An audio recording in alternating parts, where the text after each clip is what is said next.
Well, good evening, everybody, and welcome to this Cotswold Archaeology webinar, which is going to be our last one of 2024. I'm 𝗵𝗲𝗡. I'm the Director of Research and Engagement here at Cotswold Archaeology, and for the past 3 years, I've also been the Project Director of the Kelmscott Community Archaeology Project, and I'll also be your host for this evening. Before we move on to the webinar, I have some housekeeping rules to read out to you. On arrival, you'll discover that your sound and video is turned off. We'll tell you how you can contact us now. Please use the chat box to say hello and tell us where you're joining from. The chat box will be open throughout the webinar. Please note that attendees are only able to message the host and not other attendees. We'll have a Q&A session at the end of the talks, and please can you add all of your questions via the Q&A box only, not the chat box, which we will mostly be answering live after the presentation. Please note that the raised hand option will be disabled throughout this webinar, and only the lecture hosts and panelists will be able to see these questions. If any attendees are experiencing technical problems, then do contact us via the Q&A box and we'll try to help. We've tested the sound and video at our end, so it should all be working as far as we're concerned. We're also going to be recording this lecture, which will be available on Cotswold Archaeology's YouTube channel fairly soon after this, after the webinar. And finally, as you leave the webinar at the end of tonight's event, there'll be a short survey to help us gather your feedback. Now, this should only take a couple of minutes, and it's really helpful for us in better understanding our remote audiences. So if you could complete the survey, we'd be very grateful.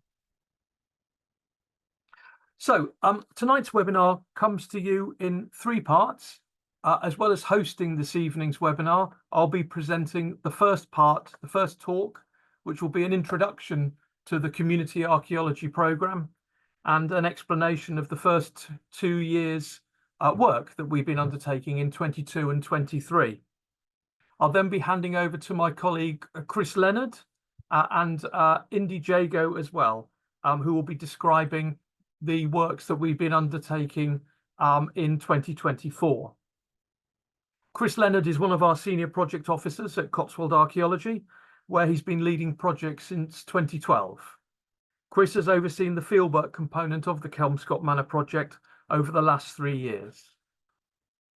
Indie Jago is a community engagement officer at Cotswold Archaeology, and for the past 2 years, she's played a key role as the on-site community archaeologist at Kelmscott, and her work focuses on connecting communities with their local heritage through hands-on archaeological experiences. Okay. Well, that's the introductions and the housekeeping all dealt with. So without further ado, I shall start to share my screen and commence with the first part of tonight's webinar.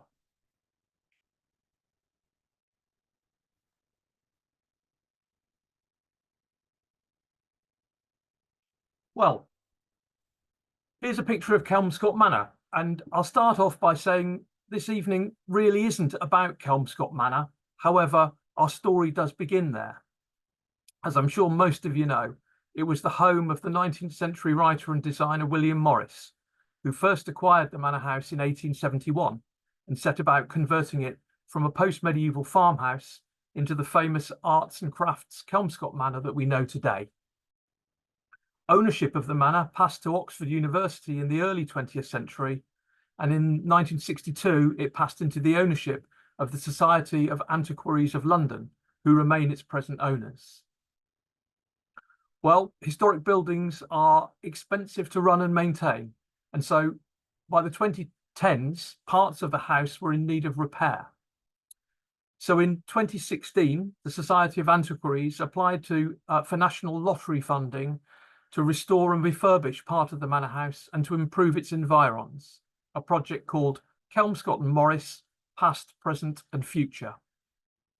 And in October 2018, they were awarded £4.3 million a grant to carry out the improvements, which included the construction of a new car park to the north end of the village, which we'll be revisiting later on this evening, and also a brand new learning centre at the Manor.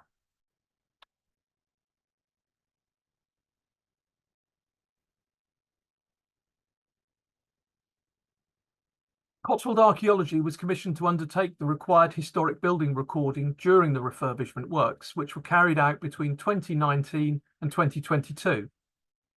Works took place on the outside of the buildings and also on the inside, which included records of historic roof structures and internal fixtures and fittings. We also undertook a watching brief on all intrusive groundworks relating to these improvement works, which included the construction of the new car park at the northern end of the village.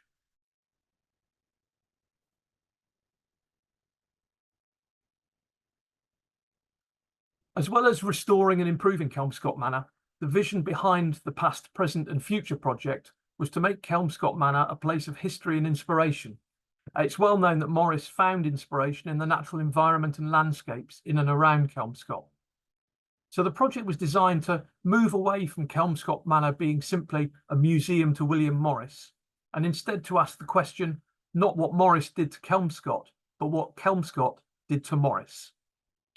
And that's what our community archaeology research project was designed to do as part of the wider Heritage Lottery funded project, to explore the archaeology of the village and its landscape, and to do that through community and volunteer engagement, aiming to achieve a greater understanding within the local community, schools, etc., as well as the wider public.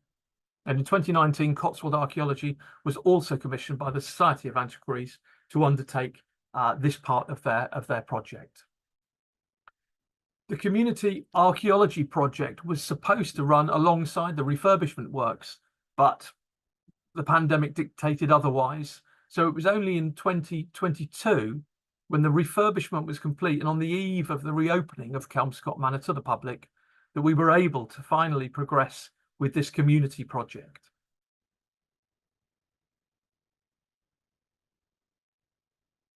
So what did we already know of the archaeology of the area? Well, modern research really started in '92 with the National Mapping Project, which was undertaken by the Royal Commission and English Heritage. And this project looked at plotting crop marks from aerial photography.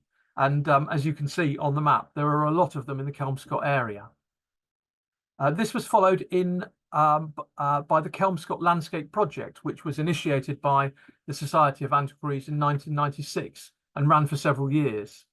And this included another review of the aerial photography, but also included field walking, geophysical survey, as well as a programme of building recording of the Manor House complex.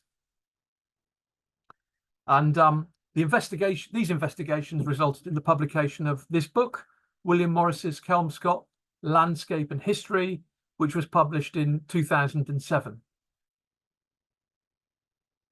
So you can see on this plan the crop marks recorded in the area. Down here is the area of Kelmscott Manor itself, and in the blue here is the area of where the new car park is at the north end of the village.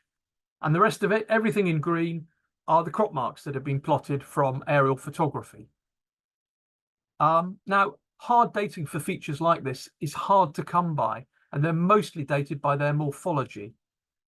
And you may be able to see that there are various hut circles in and around here, various paddocks or enclosures marked on. The vast majority of these are believed to be either prehistoric or Roman in origin. Some are assumed to be medieval, relating to the settlement that was to become the village of Kelmscott.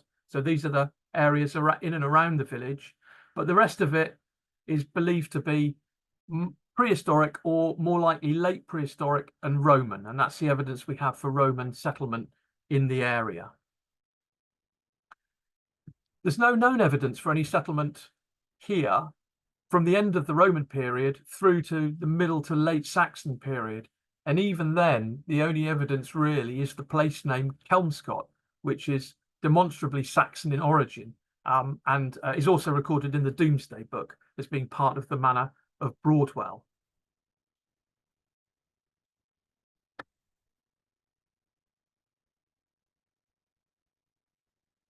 For the medieval period, some of the inferences on the origins of the village can be made from the morphology of the village in later times.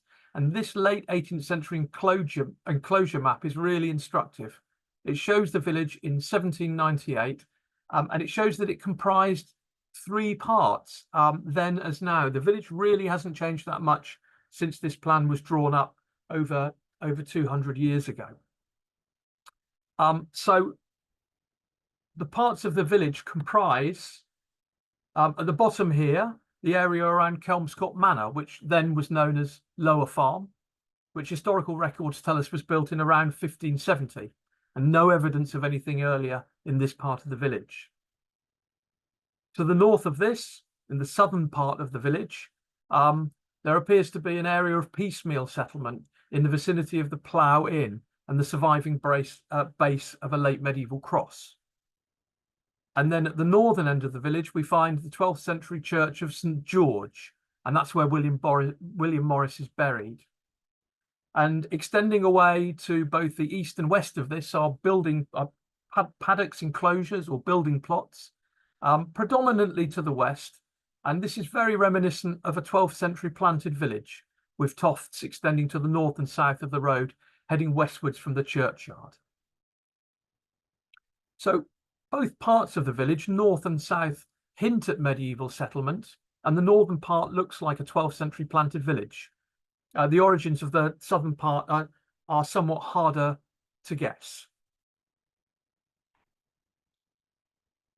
So the Community Archaeology Research Programme, well, the aim of it really was not only to find out more of the village and its landscape, but also to get locals and volunteers involved in archaeology and experiencing a wide range of site-based activities.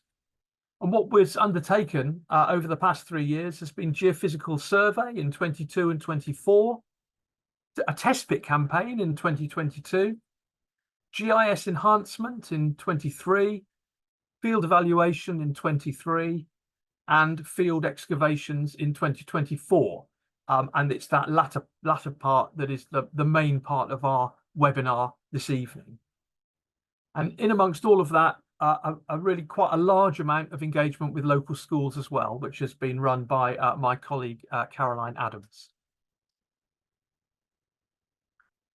So moving on to the test pit campaign in 2022, this was carried out over 3 weekends.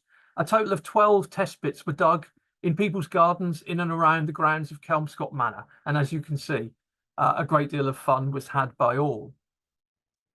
Now, 12 test pits isn't a huge number to draw significant conclusions on things like artifact distributions, but what we did recover was a lot of medieval pottery, well over 200 potsherds. And previously, only 3 sherds have been found in the entire parish.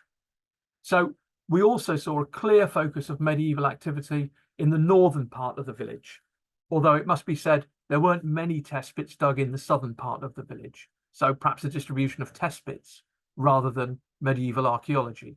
But nonetheless, we demonstrated that the northern part of the village at least had medieval origins. If you wish to know more about the test pit campaign, there is a report written, and that does appear on our Cotswold Archaeology Reports Online website, and I believe my colleague Kaz is going to put the address for that, the web address for that into the chat box now.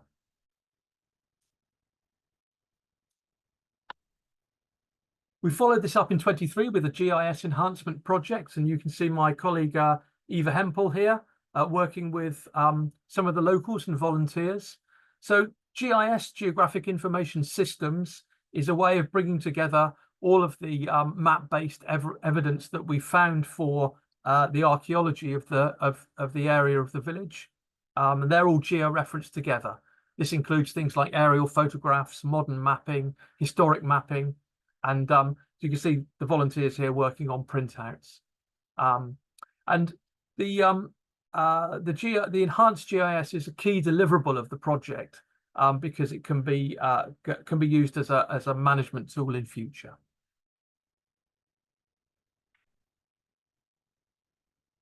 Geophysics were also undertaken, and these were undertaken in 22 and 24 by our friends at South Oxfordshire Archaeology Group, SOAG as they're known. The results of these helped us to determine where we would want to put subsequent evaluation and ultimately our excavation trenches. So geophysics are a really important part of this project, and we're very grateful to SOAG for working with us and producing the results that enabled us to press ahead with the rest of the project. And also lots of schools engagement. Here you can see an archaeological trench full of school children, as well as my colleague Indie here, who you'll be hearing from shortly. But yeah, lots of schools engagement has been undertaken over the 2 years, 3 years now of the project. So moving on to explain a little bit more about the archaeology that we found in 22 and 23. The first year of geophysics, they were undertaken in 3 fields ultimately within the village. In the car park field to the north of the village, up here, and in the Manor farm field in the southern part of the village down here. Those were both undertaken in 22, and subsequent to that, earlier this year, there was further geophysics undertaken in this small parcel of land here adjacent to the Manor farm field, which we know as the railway carriage field. SOAG undertook both resistivity and magnetometry techniques as part of their geophysical prospection. The resistivity consistently returned the better results. So it is the resistivity results that I'll be sharing with you now. And here we are. Here's a plot of the raw data of the geophysics. And here it is with some of the interpretation that SOAG kindly put on this for us. You can see here a very large ditch running more or less north-south. And to the west of it, a sort of grid work of ditches that either were interpreted as possible archaeology or drainage.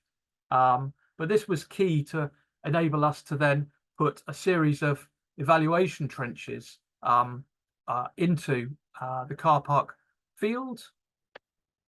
So 3 of those were dug in 2023.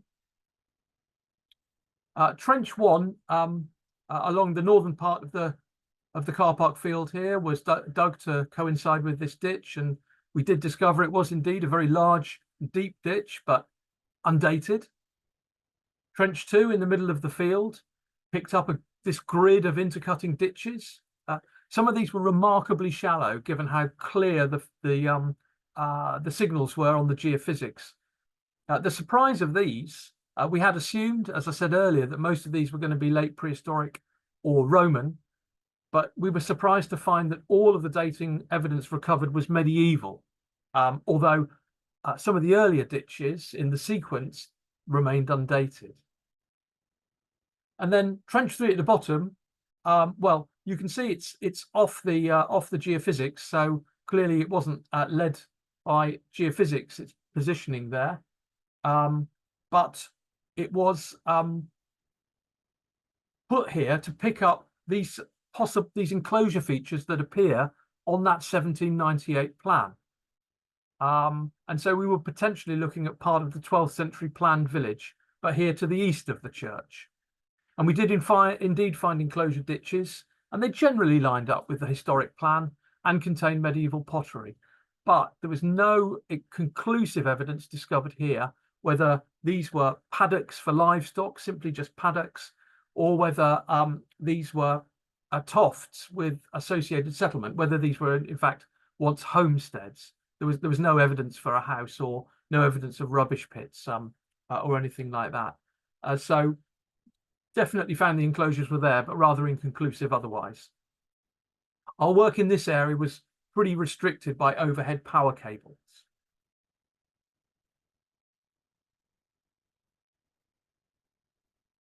Moving on to the Manor farm field, in the southern part of the village. Here's a simple plot of the geophysics.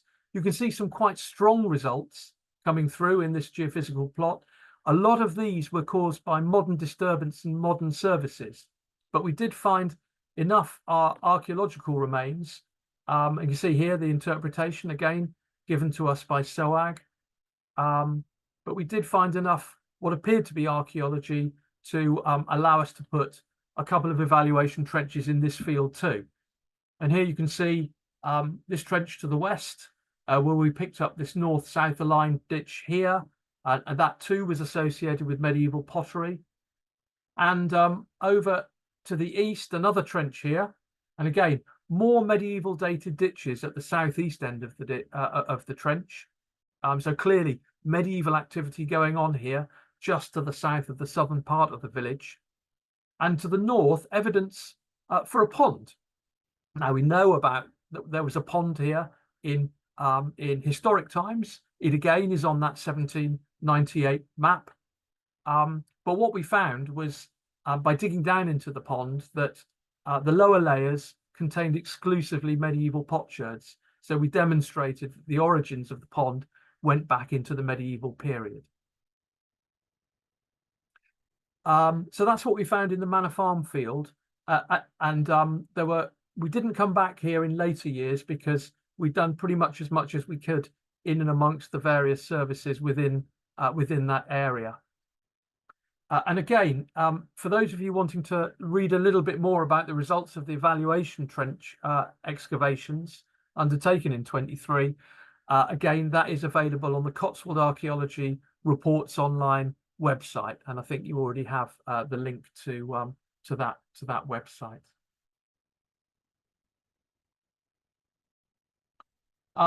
Moving on to the railway carriage field. Now, this geophysics was only done earlier this year, and as you can see, it was quite there were quite a lot of responses. Again, this is the resistivity survey. Lots of strong responses in the southern part of this trend of the field.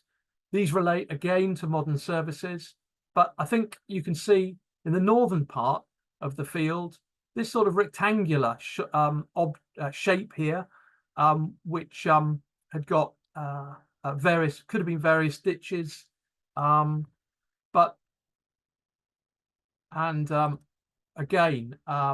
with the interpretation that 𝗁𝗂𝗃 put on, these to the south trenches, this is a cesspit that belongs to the property next door.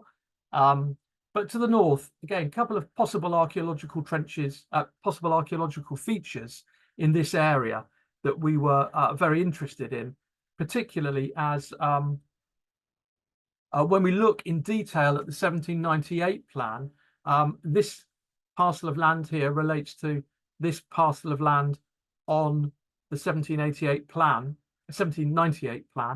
and you can see here on that plan there was a building, and we wondered whether the rectangular shape in the railway carriage field here was showing us the remains of that building. So at that point we made the decision for this year, 2024, to put our excavation trenches, one of them into the railway field and a couple into the railway carriage, one in the railway carriage field over this rectangular anomaly, and the other excavations to take place over some of the other features that we discovered in the car park field in 2023. And at that point, I'll stop the introduction, and I will pass over to my colleague Chris Leonard, who will now explain a little bit more about the work we did this year in 23 in the car park field. So Chris, over to you. We're going to start with a view of the village from the skies, so we can try and put this a bit more into context. So you should be able to see up at the top of the village the excavation area 6 in the car park field, and just below that, hidden by the trees, is where we had area 7. And then right down at the bottom of the village is Area 8, which is the railway carriage field that Indie's going to tell you about in a little bit. So the car park field up at the north of the village, so named because it's right next to the new car park for Kelmscott Manor. And this is just showing you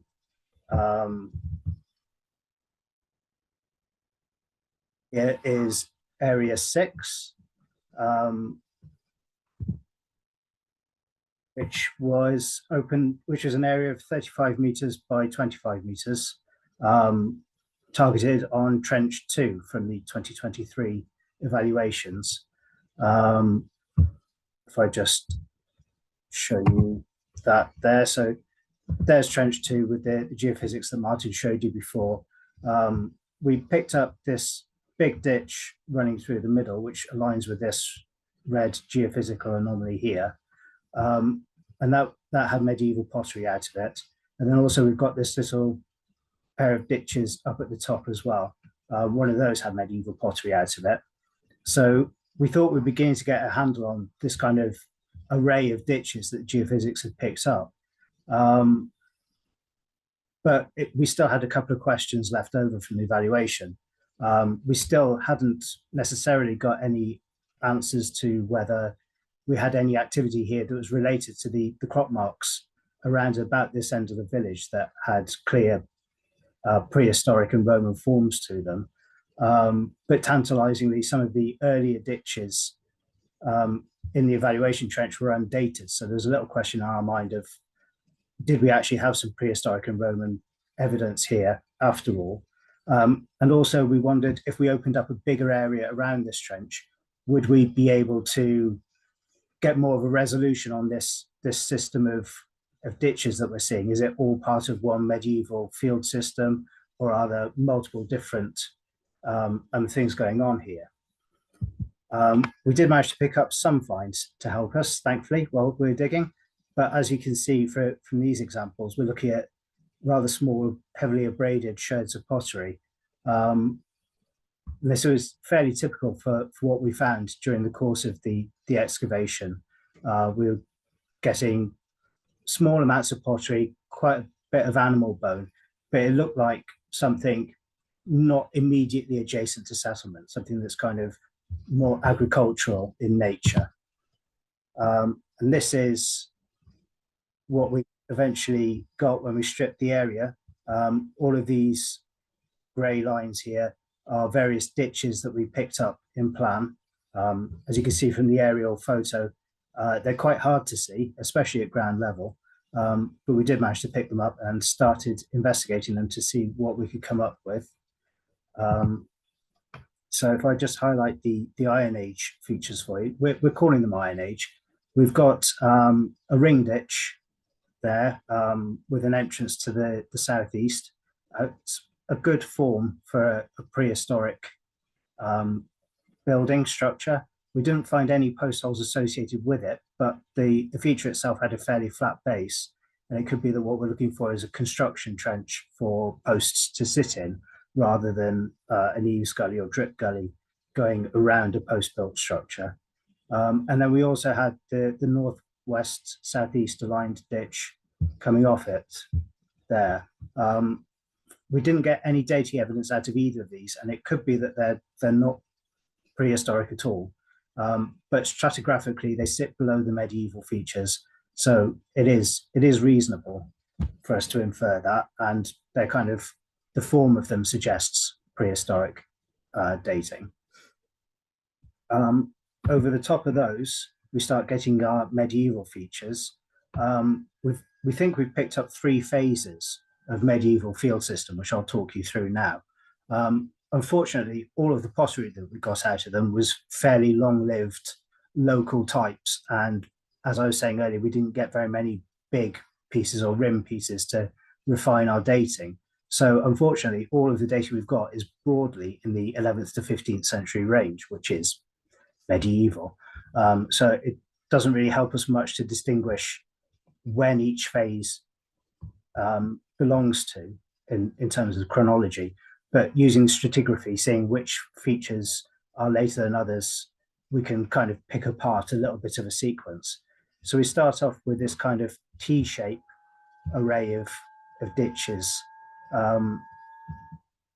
which is possibly telling us that we've got a kind of rectilinear field system going on, where the land's split up into kind of rectangular parcels. And then that is superseded by, in a slightly darker green, we've got two ditches on a kind of northeast southwest alignment coming down, which is possibly telling us that these big rectangular fields are now being split up into smaller linear strip field systems rather than the big areas. And then following on from that, in the darkest green, we have this ditch that runs all the way along, would have come up to about here and then returns and comes back down this way. It was shown like that on the geophysics, and we managed to confirm it through digging. Again, a medieval ditch, but unfortunately the geophysics loses it at this point, so we don't know the exact shape of this enclosure, but it seems like it's a large rectangular paddock, again for agricultural use. And then the latest features we found, shaded in purple here, are these furrows. We got 16th to 18th century dating out of these, so we think they're solidly post-medieval plough furrows, and the geophysics showed more of them continuing to the west of this area. One ditch that we weren't sure about is this northwest southeast aligned ditch here, which I really wanted to be prehistoric as well, to match up with this one, so that we had a nice routeway leading down to this ring ditch. But unfortunately, it's stratigraphically later than all of the medieval ditches. So that's got a bit of a question mark over it still. We didn't get any dating evidence out of that ditch, so I'm afraid that remains undated. We don't have a home for that. But that's how we've kind of left Area 6. So it's answered some of our questions. We think that we do have a continuation of the prehistoric and Roman activity into this area. And we've ascertained that not all of the medieval ditches don't all belong to the same phase, that there's at least 3 phases going on here. And that's why we see such a strange grid array of ditches in the geophysics. It's because we're picking up multiple iterations of the agricultural hinterland of the village, where they've been changing the layout over time as it suits the different needs of the village. And down in the south of the car park field, we've got Area 7, which is more of an evaluation trench, really. As Martin said, this area of the field was had some overhead cables going over it, which we weren't allowed to work under. So we're rather limited in space. But we're still trying to find out whether the activity to the west of the 12th century church is a continuation of domestic activity, or whether it's, which we see to the east of the church, or whether it's more like paddocks and stock enclosures, as we're seeing in the northern part of the car park field. So we got busy digging ditches in Area 7 as well. And this is one of our ditch slots at the eastern end of the trench. If I just mark this up for you, you can see that we've got a big ditch here with the yellow lines with 2 fills in it. This is a medieval ditch. We got more 11th to 15th century pottery out of that one. And then that was completely backfilled and was then truncated by the red marked ditch, which is 19th century and shows up on first edition OS map as a dividing line throughout the whole of the car park field. So that medieval ditch is this one here, and it's got a contemporary there. So we have interpreted that as to be two sides of a paddock coming off the east-west aligned road with the church on it. So because we don't have the geophysics for this area, we don't know where it returns or how big it is, but the size of the ditches really make it seem as though it's probably more to do with stock enclosure and paddocks rather than being a ditch around a domestic, a house or a property boundary or something like that. So that is kind of the summary of the northern end of the village. So now I'm going to pass you over to Indie, who's going to take you through the railway carriage field and area 8.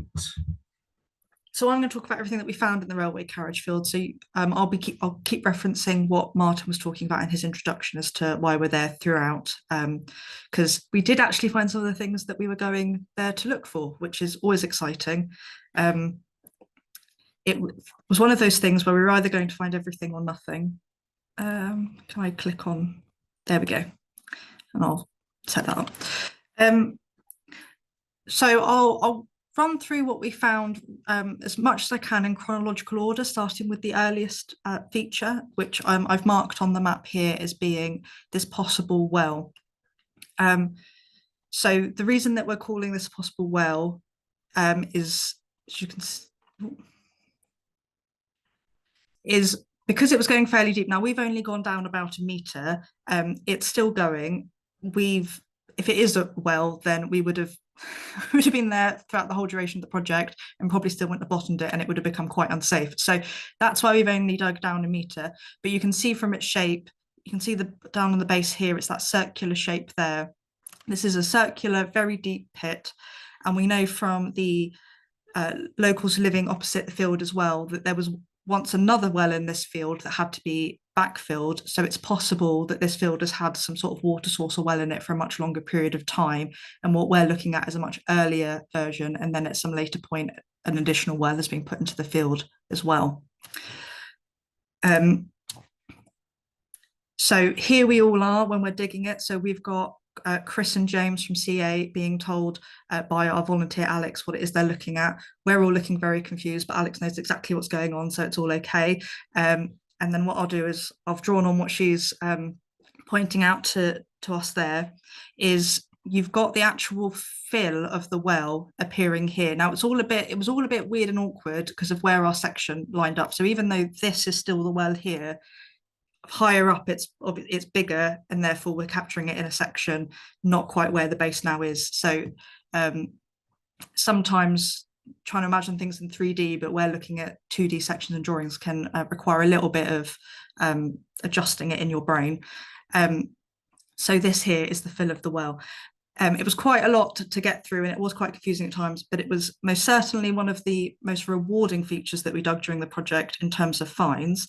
Every time I looked up, it seemed as if Alex had pulled out yet another huge sherd of pottery, of which she managed to get most of them to fit back into the base of a single pot. So here she is with her 11th to 15th century pottery. So that dates the well to at least that period, if not earlier, where obviously these are coming from some of the higher up fills within the well. As we haven't bottomed it, we don't have anything from the very bottom fills. But there was more than just what is photographed here as well found. So it was quite finds rich. Then over the top of the well and covering the whole trench is this levelling deposit. And we did dig a couple of sondages, and sondage just means small investigative trench.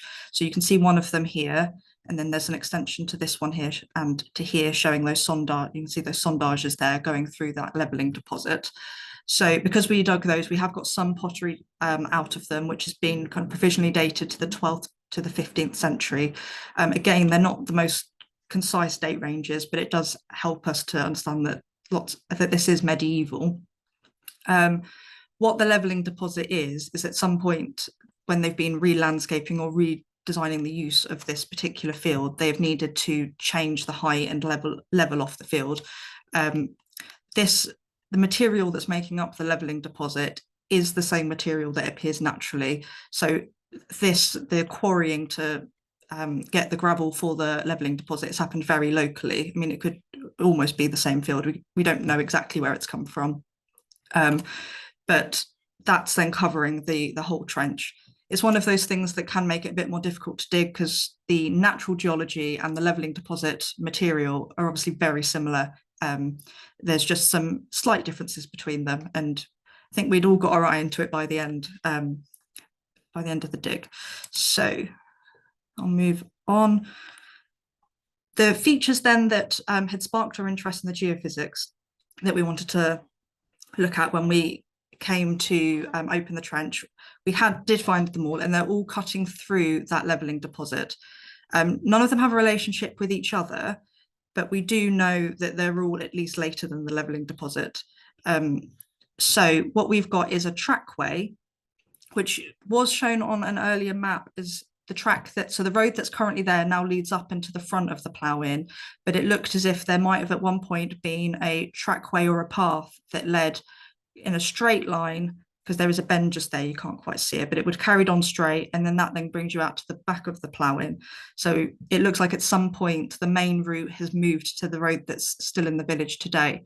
So what we wanted to do here was look to see whether or not that original trackway or path was still was in fact real, and if we could find it. This what we're calling a ditch here lines up with what would have been the front wall of the building shown on the geophysics, and this wall here lined up with what we thought was going to be the back wall. So here's the ditch. Here's my colleague 𝗿𝗄𝗄 sat digging some of the material out of the ditch.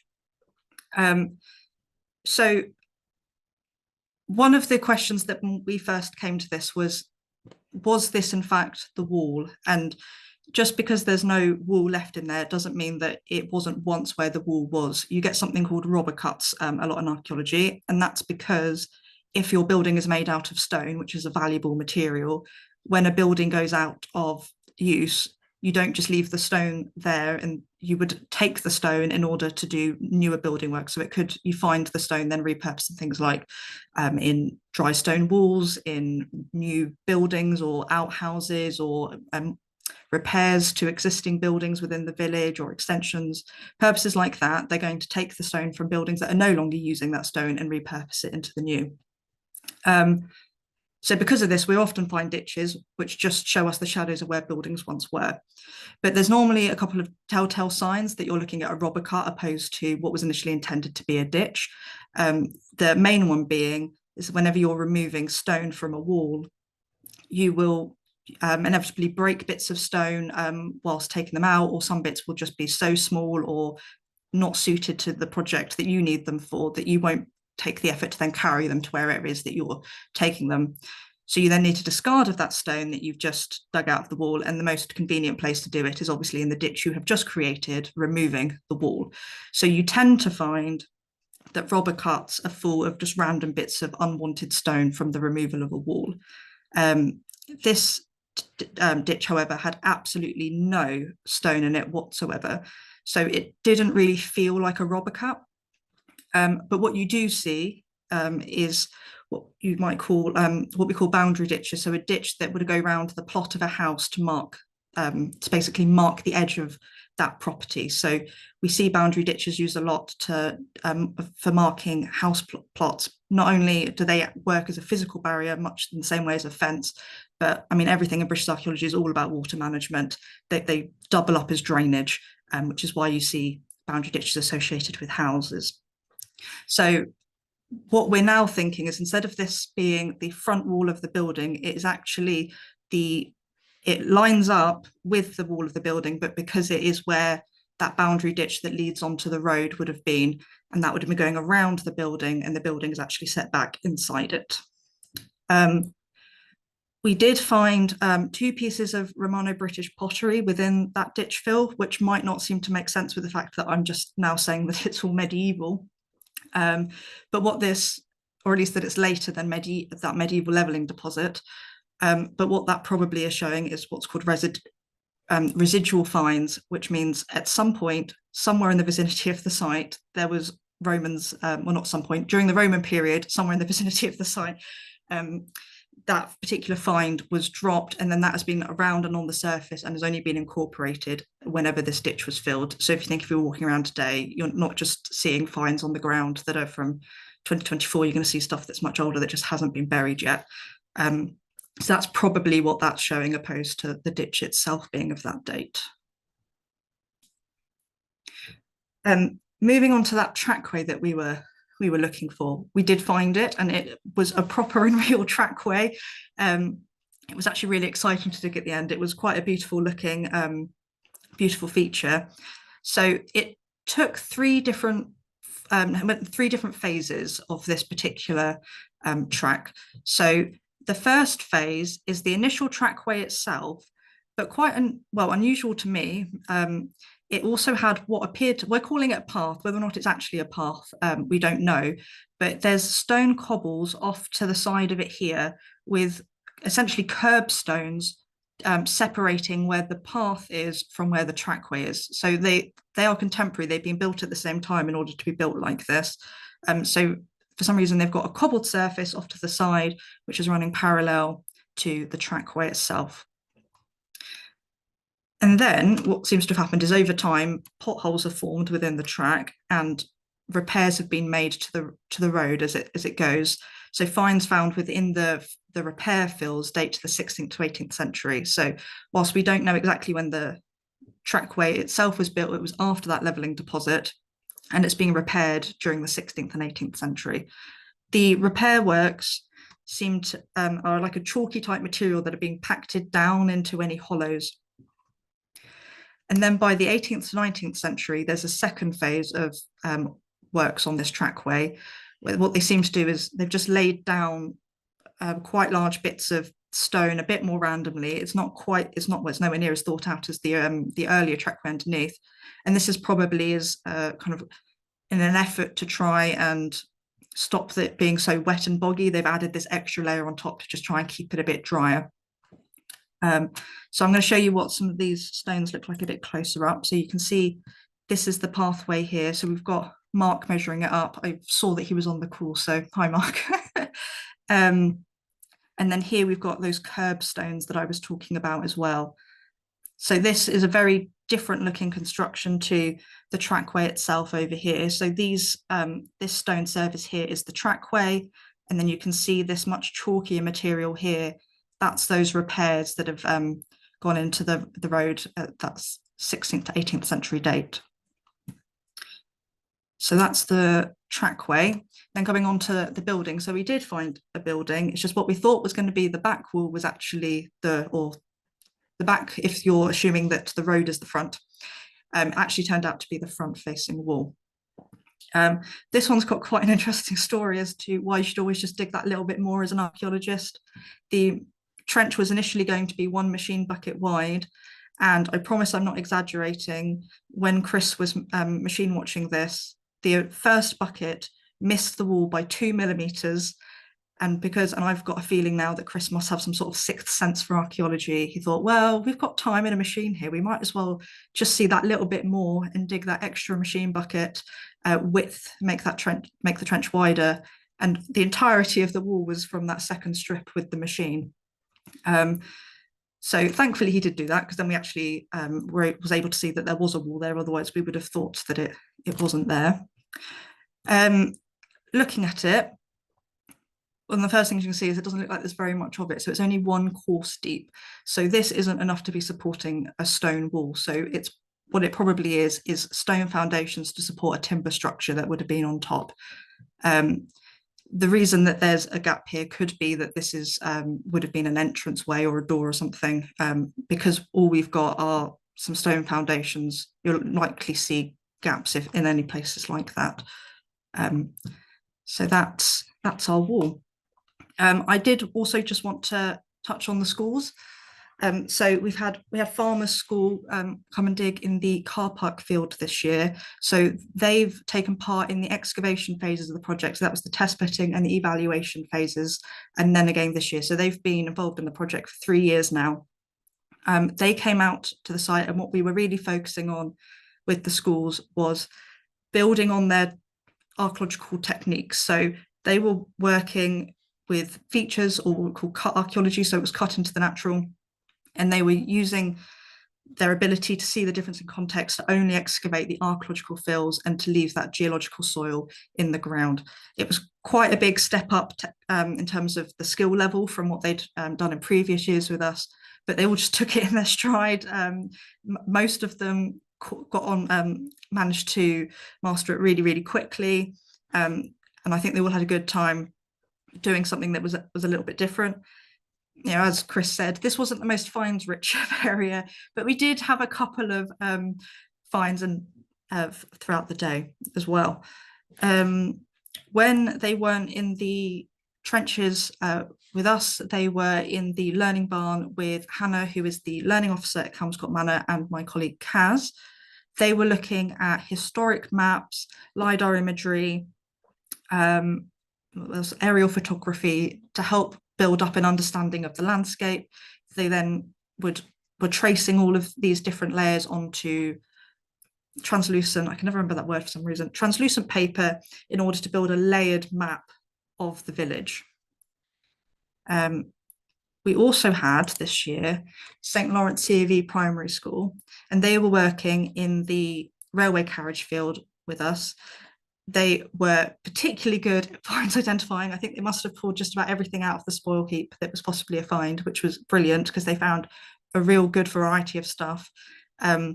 They were working particularly along the wall, what then later turned out to be a well, but we didn't realize at that point. And so, yeah, so they came out with us this year. They also took part in the test pitting last year as well. And when they weren't out in the trenches with us this year, they were with Hannah in the learning barn, and they were creating wallpaper in the arts and crafts style inspired by William Morris, but they were taking inspiration directly from the archaeological excavations. So they created these using lino prints, so they've carved all of these designs out here. And for those of you who have been involved in the project over the last 3 years, some of the motifs coming up in this wallpaper might be familiar. So I thought I would just point out 2 of them because there are quite a lot on there. So the first one you might recognise Lloyd here with the cow horn core that was found last year. And then we've also got the tin soldier found by Lee, the metal detectorist, last year as well.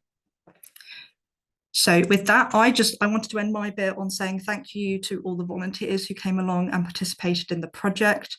From a staff point of view, getting to do projects like this is just the highlight of the year. We have such a fantastic time getting to teach you all of our very niche industry and all of our skills. And so I hope that you guys feel like you've got as much out of it as we did. I mean, at the very least, there was a couple of quite nice pub lunches on the sunnier days. So, you know, you can't complain, I think. A bit of archaeology and a pub lunch. And with that, I'm going to hand back to Martin to do a summary of what the project has taught us. So I'll stop sharing my screen. And there we go, Martin. Thank you, Indy. I'll just do a very quick 5-10 minutes discussion of where we think this has developed our understanding in terms of particularly in terms of the medieval archaeology of the village. So here we go. And again, I'll do this with reference to that 1798 plan, which is, as I said, remarkably useful in helping us to understand and interpret what we've discovered along the way on our community archaeology project. So here's starting with the north end of the village. Here is the extract from 1798. And the first thing to note is the Church of St. George. We know this is a 12th century building in origin. We know that architecturally. And at the beginning of the project, that was pretty much the extent of the known medieval evidence. Other than the morphology of this part of the village, it was really the only bit of medieval archaeology we could point out and say, yeah, there's medieval origins here. As we worked through the project, I mentioned that we undertook a test pit campaign and found lots of medieval pottery. And these, the two areas highlighted to the west of the church on the plan are precisely where we did find quantities of medieval archaeology, medieval pottery rather, that came out of the test pits dug in people's gardens in those areas.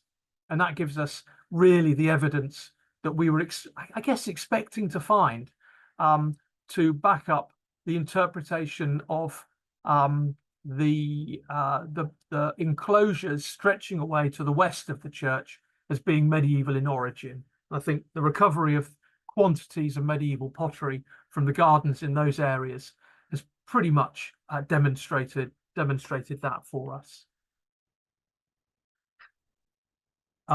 Turning to the excavations in the car park field, the evaluation trench dug in 23 picked up the corner of this enclosure down here. And when we came back this year and dug another trench, it picked up the corner of the adjacent enclosure here. Now, remember, we were very restricted in what we could do in this area because of overhead cables. But what we did discover is that these ditches, all of the ditches, yielded medieval pottery. And so we're pretty sure that these enclosures here to the east of the church were part of that medieval layout of a planted village, and this also probably dating back to the 12th century.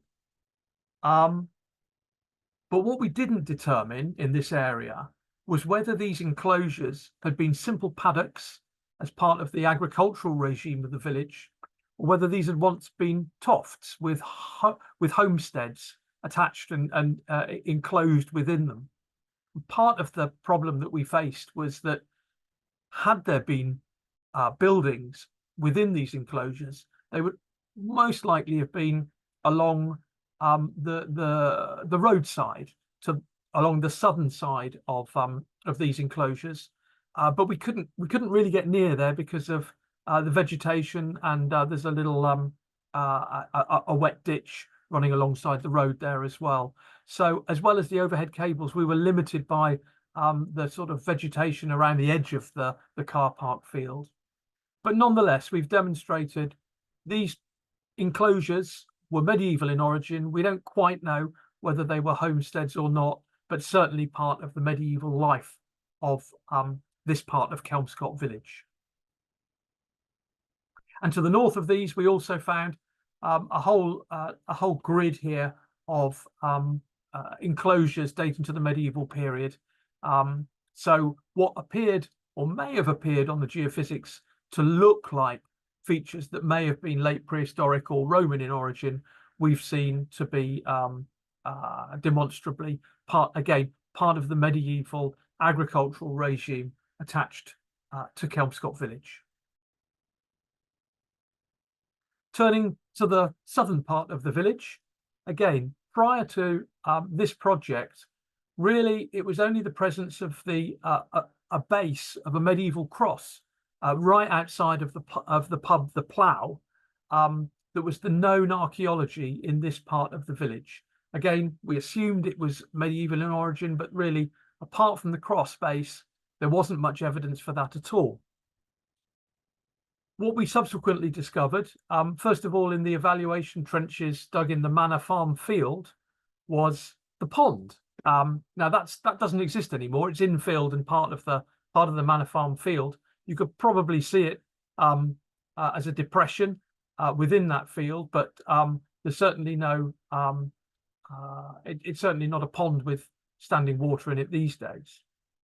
And what we discovered here was that the lower layers of the pond infill, of the silting within the pond, yielded exclusively medieval pottery. So we know, as well as the medieval cross, that there was also a pond in this part of the village in medieval times. The same evaluation trenches discovered quite shallow ditches to the south of the pond in this area here, which looked like possibly a medieval trackway crossing this part of the field, and other ditches dated to the medieval period in the trenches elsewhere within that field. So certainly medieval activity being undertaken just to the south of this part of the village. And then more recently, this year, this is the area that Indy was talking about. We had clear evidence for a medieval well and later medieval building remains, as you remember Indy was describing. And to the north of that, a boundary crossing in this sort of area here. This is all a bit rough and ready. We're still working through our post-excavation procedures on what we've discovered this year. So this is all work in progress. But we believe we've got the remains of a medieval house and ditch. And to the north of that, the remains of really quite an impressive medieval trackway with associated path. I think we can safely assume it's medieval in origin. It was built on that medieval levelling layer that Indy described. And the patches to it, the repairs to it, dated from the 16th century right the way through to the 18th or 19th century. So, but what we do know is that by the time this plan came to be built, that track was no longer in existence. So really, we need to try to have some sort of explanation about what was happening or what had happened here, probably in the 18th century. We know parts of the track have been repaired in the 18th century, and then by the end of the 18th century, the map evidence shows us that it had disappeared. Well, if you follow the line of that trackway, east and west, you see that it may well have once been part of a continuous trackway or road passing through this southern part of the village from the west, coming through, potentially running to the south of the plough in here, to the north of our medieval building as excavated in the railway carriage field, and then onwards past the pond and down towards what would later become where Kelmscott Manor was built, and down towards where the river Thames is located. Now, what that means is that at some point, the trackway here in the 18th century has been reclaimed, or rather claimed, by these properties that once bounded it to the south. These have extended northwards to include areas that were once part of that trackway. Now, it's unclear what the drivers of that type of reclamation of former trackway should be. But one thing it does tell us is that prior to the drawing of this map in the medieval and early post-medieval period, we may well have had an open area here to the north of our excavations in the railway carriage field and just to the southeast of the pub. And that triangular shape there could well have been once some sort of open area within the village, or possibly a village green.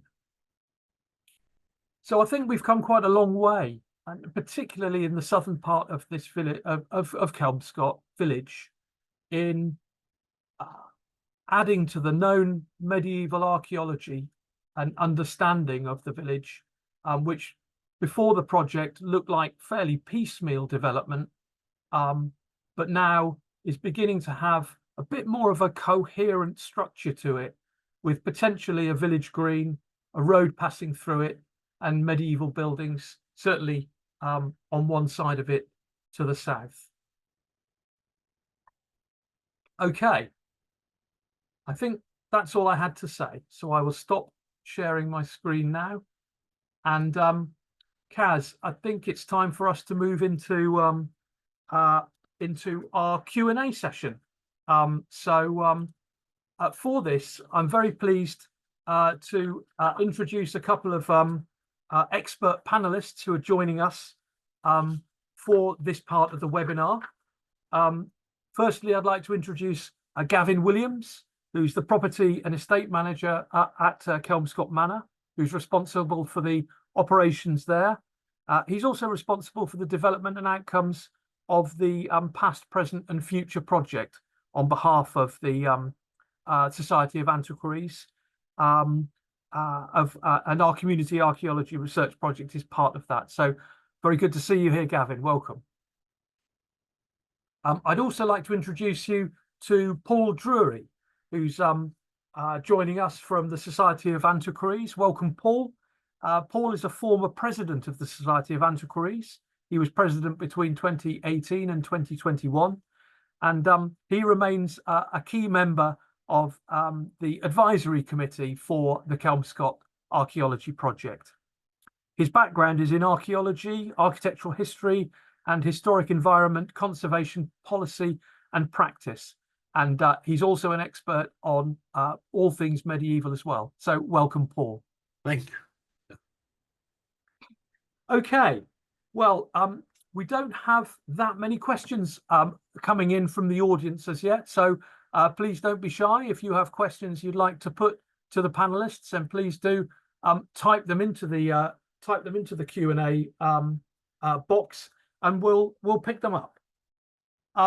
So we have one question in from Charlie, and the question is: would houses have been moved north over the land towards the pub because of the flooding risk?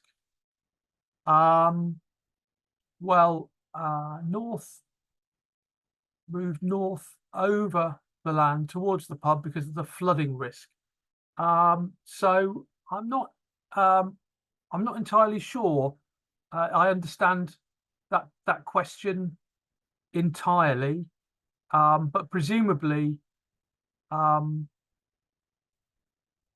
the inference being there may once have been earlier houses closer to the river, further to the south. I don't know. Paul, I don't know if you've got any thoughts on that. Yes, I think the reference is probably to the road and track that you found, and the fact that by 1784, on the date of that map, the plots to the south of the road were now empty of houses, including empty of the one that you excavated, whereas the buildings were still there or moved there on the north side of the road. That might have been due to flood risk, but Gavin is the chap who knows the village and its floods far better than I do. Gavin, any thoughts on the potential moving of houses further to the north over the medieval period? Yes, I think there's a possibility. I mean, over that time, the Thames would have possibly moved from its current position as well. So I think being all of the village is within the flood risk at the moment, however much more that would have grown up. So it may be the case that some buildings were finished with, or that because of flood. I mean, we know that flooding happened in Morris's time, as well as, so it's highly likely that it would have happened before.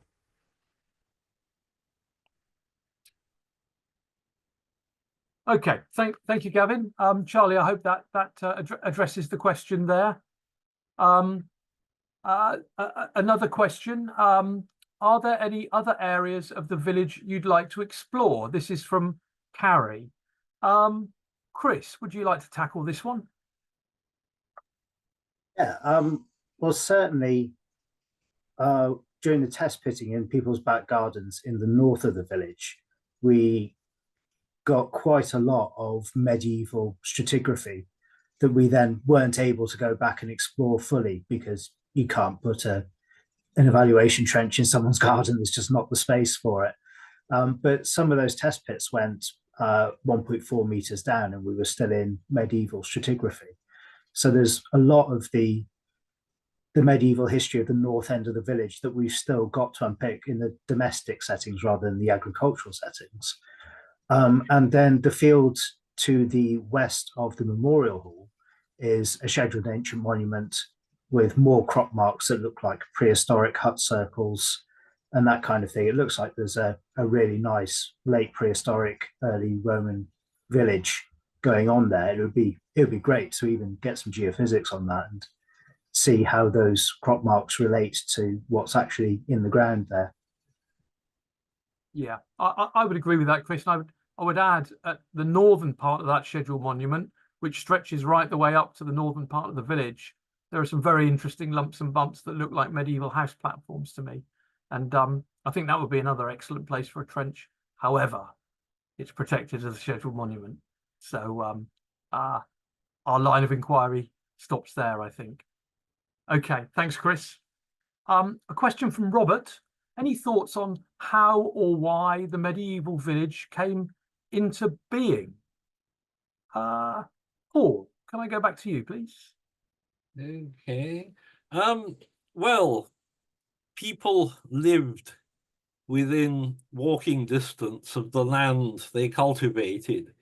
And so in the very big manor of which Kelmscott originally formed a part, there would be small settlements, hamlets, without at that time a church, which were in the centre of areas of cultivable land. Eventually, Kelmscott seems to have developed from that to having a planned extension, and at that point a chapel provided for the people living there, which became the present church.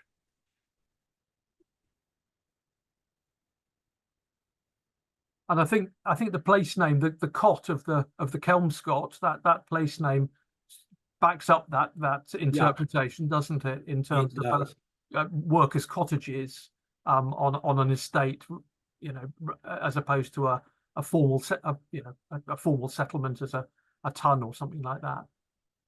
Yes. Okay. Thank you for that. We have a question. I'm not quite sure who's this question has come from, but it's quite an interesting one. Why would someone take away a village green?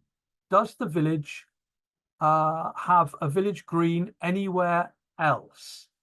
Gavin, is there a village green at Kelmscott? No, there isn't. So there is. I mean, the pub is the sort of centre of the village itself. There is a bit of scrubland between the railway carriage and the pub, which we have got images of another house having been built on, but there isn't actually a village green, and you would have thought that that would have been somewhere around the cross, I would have assumed. Yeah, and again, looking back at the 1798 plan, the road to the north of that cross, even in the late 18th century, was wider than it is today. So there does seem to have been, over the years, encroachment on what were formerly sort of public open areas. Why would someone take away a village green? Paul, do you have any thoughts on why village greens disappear? I mean, they're still disappearing today, aren't they? I think not today if they're registered, but the short answer is greed. The village greens were technically manorial waste, land controlled by the lord of the manor, but not cultivated or not let out to people. And from the 16th century onwards, landlords would tend to enclose this manorial waste so that they could get rent from it or even sell parts of it. That process really carried on at low level until parliamentary enclosure, where landowners could get together and through an act of parliament compulsorily take the waste and suppress lots of rights and roadways and reorganize the landscape, again, for more efficient farming, particularly from the 18th century onwards. And this carried on until the early 19th century, by which time any land that was cultivatable was pretty well already enclosed. Landscapes of straight hedged fields, which typify the land around Kelmscott now, date from that parliamentary enclosure, large-scale enclosure, with powers granted by private acts of parliament. Yeah. And you've inadvertently answered another question, which was when was the village enclosed? So I think we've covered that one as well. On a more practical level, there's a question from Jacob, and this is to both Chris and Indie. Overall, what was your biggest obstacle on the digs? Chris, do you want to start on this? Well, Indie was primed for action then. I'm not sure we had any massive obstacles. I think the amount of services that were going around and about the village is probably the thing that got in our way the most. We had the overhead cables in the car park field, which stopped us from getting a really good idea about what those paddocks or ditches were enclosing up there. And then there's also lots of underground electricity and water services in the Manor farm field, which stopped us finding out what the medieval ditches were doing there as well. So it's probably that. It's the fact that modern services have gone in on any open bit of land that they could be routed across. And unfortunately, they just happen to have gone across the tastiest bits of archaeology as well. I don't have anything better to add. I'm just going to say I don't deal well with hot weather. And we had 2 days this year that were scorching hot. So if we can call that a limitation, but other than that, yeah, just the services. Okay. And Indie, staying with you, there is a question here about volunteer engagement. Did we get the volunteer engagement that we were hoping for? And I think we can expand that out to talk more generally about what the challenges were working with volunteers on this project. So in terms of volunteers, we had enough people who had volunteered, and particularly in this project we had people who had volunteered throughout all 3 seasons. So you'll see when you look back through some of the photos, you'll see a lot of familiar faces. By the end, everyone who was volunteering with us was very familiar with the project and the difficulty sometimes of excavating more rural landscapes. So while this wasn't the project with the highest volunteer numbers, we did have continual engagement across all 3 years, and the volunteers who did came from quite extended periods of time, which was good for us from our point of view, where we wanted to try and dig and understand as much as possible, because we were able to tackle a lot of stuff. And then what was the challenges with what was the second part of your question? Sorry, Martin. What were the challenges working with the volunteers, and did we get the volunteer engagement we were hoping for? Well, they were a lovely bunch of volunteers. There were no challenges. Genuinely, everyone who came out onto site and was volunteering with us genuinely was great to work with. That's not me putting a spin on it. I think Chris can agree with me on this one. Yeah, I think the only challenge was reining in people's enthusiasm at times. Yeah, that can be a thing. We do all have to eat at some point. And I think, Indie, this is probably the time to plug how people might want to engage in volunteering with Cotswold Archaeology. If you do want to volunteer on future projects, there are some interesting things looking like they're coming up in the new year. You can find out how to volunteer on the Cotswold Archaeology website. There's a platform called Rostify, and if you sign up to that, you will see all volunteering opportunities available. That's both fieldwork opportunities and coming in and helping in our offices. Excellent. So, and I think Caroline Adams has just put a link into the chat to guide people if they're so inclined that way. Okay, time for a couple of final questions, I think, and there's a couple of them about the medieval side of the village. 2 sort of questions that I think we can link together. The first is, can you expand a little on 12th century planted villages, please? And another one is, why a medieval cross in the village? Paul, could we go back to you and maybe go on to Gavin as well to answer this question?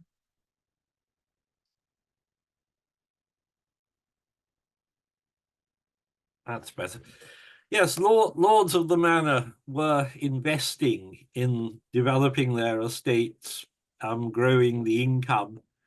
And so as the population was growing in the 12th and early 13th century, they would take the initiative of laying out plots of land and seeking tenants for them.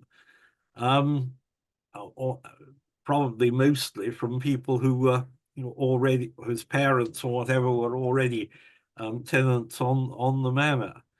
So it's an active time of population growth, and landlords would do their best to attract and keep it.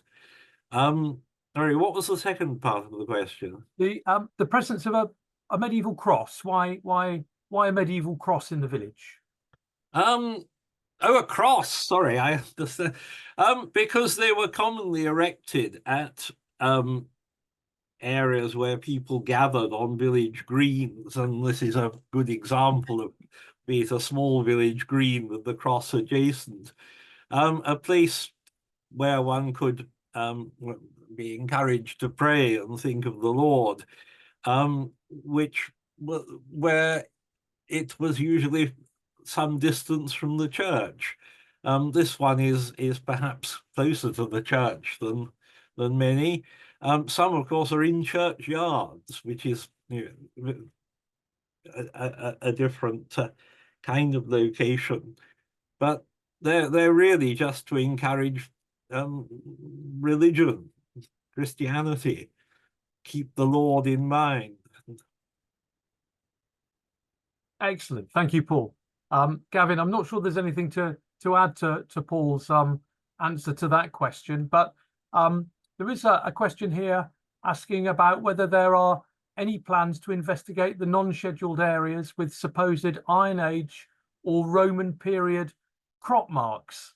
Well, perhaps we didn't make clear that 2024 was the last season of the Community Archaeology Project as it runs in its current form, but I don't know if you've had any thoughts about any future investigations in and around the village. I think there's going to be there's definitely a discussion within the society about whether we can do another dig. We would have to find funding for it. This came from the lottery grant that we got for the Kelmscott Manor Past, Present and Future project that we've done, and we're now at the end of our third act of the activity plan. So we would need to find probably some more funders and find ways of being able to do that. But I think there's certainly time to reflect on what has been found and to decide what we would, if there's anything else that we would like to do later on. We have got scheduled, as you say, scheduled ancient monuments around us, around the manor, around the village, which is difficult to get into those areas, but maybe possibly other spaces. Quite a lot of the other land is owned by the National Trust, and obviously we've got to get to. There are issues sometimes with trying to get into other people's lands to just dig into those parts. All of the areas that we dug in this were bits that were are owned by the manor, so that made it much easier for us to get those permissions. I did see another question coming in asking about whether we're going to be displaying finds and that's certainly something that we will be again looking at. So and having some sort of display at the manor that people can see through. But that'll be a conversation that we'll be having with you, Martin, at a later date over the next few months. Yeah.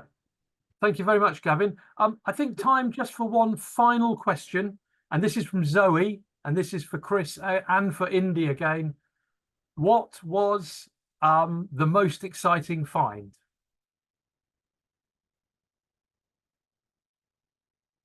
Okay, so I'll go with the 𝗄𝗲𝗯𝗶, I think. Sorry, were you going to take that one? No, I'll go with another one. Okay. So during last year's evaluations, our metal detectorist Lee found a 17th century 𝗄𝗲𝗯𝗶, which is a kind of accounting piece, which traders use to tally up their various goods and wares. And that sat quite nicely time-wise with the kind of development and expansion of the manor, and came from the field just to the north of the manor. So it's just kind of a nice little narrative about how the village kind of took off a little bit at that point, and you've got people who are wealthy enough to trade up and down the Thames and build themselves a nice little manor building. Okay, thanks, Chris and Indy.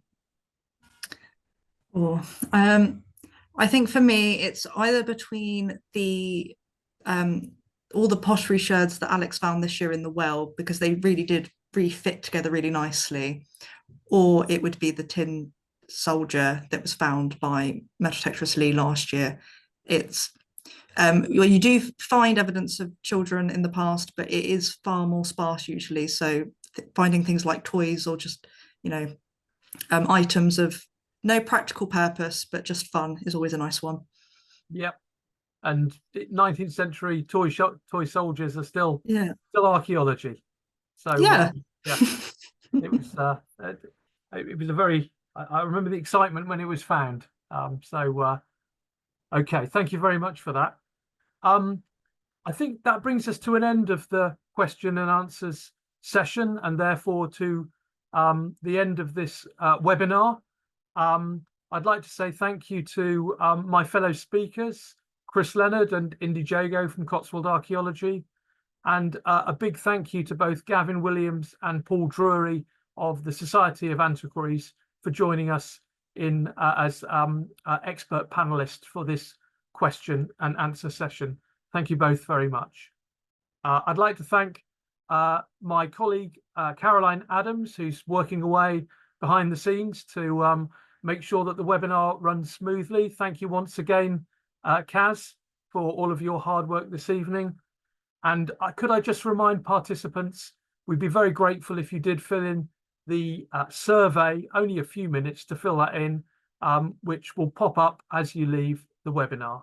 But I think we shall leave you there. So thank you all very much and good evening.